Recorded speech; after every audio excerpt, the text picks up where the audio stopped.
Isang magandang umaga sa ating lahat. Halina't samahan kami sa isang masayang kwento sa gitna ng isang luntiang bukid.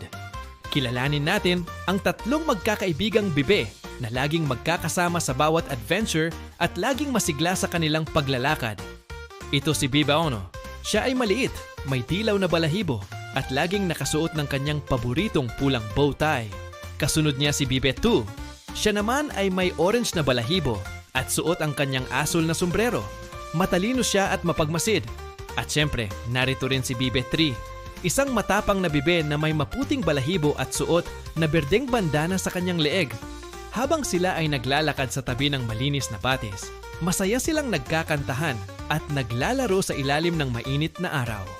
Ngunit biglang huminto ang tatlo. Sa kanilang harapan ay may isang napakalaki at napakalalim na putikan na humaharang sa kanilang daan. Kailangan nilang makatawid sa kabilang panig para makarating sa masarap na pagkain. Pero mukhang mahihirapan silang lahat.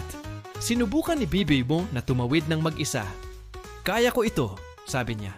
Pero agad siyang nabaon sa malambot na putik. Sumunod naman si Bibe 2 at Bibe 3. Sinikap nilang lumusot sa ibang bahagi ng putikan pero wala ring nangyari. Naisip ni Bibe 2 na kailangan nilang gumawa ng plano. "Hindi natin ito kaya kung mag-isa lang tayo," wika niya sa mga kaibigan. Nagkaroon sila ng magandang ideya. Bakit hindi sila maghawak-hawak para makabuo ng isang mahabang kadena? Pumunta si Bibe 3 sa harap dahil siya ang pinakamalakas. Si Bibe 2 ang nasa gitna at si Bibe 1 naman ang huli. Sa bawat hakbang, sila ay nagtutulungan.